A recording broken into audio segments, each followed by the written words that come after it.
The movie The Lion King, there's a point in the movie where the monkey hits a lion over the head, I think, and the lion says, "What'd you do that for?" The monkey says, "It doesn't matter, it's in the past," right? So, those guys haven't heard it, Danny. I've never heard that. You never heard that? No, I'm kidding. Yeah.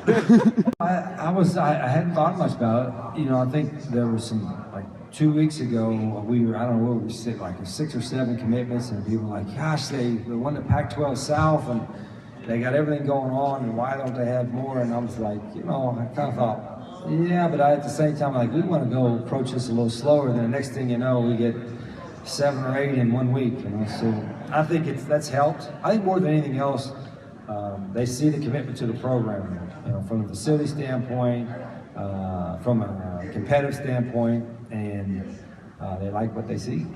You want that, if nothing else, in recruiting. That's the only part that you get frustrated at, is that, you know, there's this perception that, oh, you know, if I want to go in the NFL, I need to go in the SEC. And didn't the Pac-12 have more first-rounders picked than the SEC? And there's great players and great coaches and great teams in the SEC, don't get me wrong, but the SEC is in a better spot or the Pac-12 is in a better spot than it's ever been, but so are the other leagues.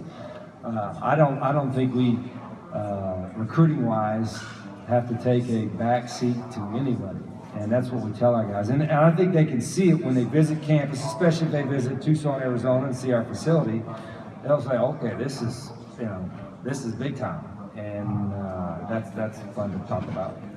6 moves ahead. All you gotta think is like 2 moves ahead, and you'll be okay. So we gotta sit back and like hold on a second.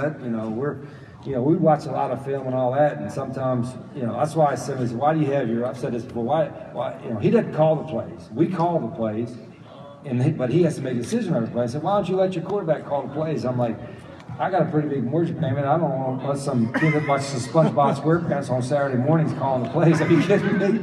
I mean, not that I knew like SpongeBob SquarePants, but he don't have the time to watch the amount of film that I do.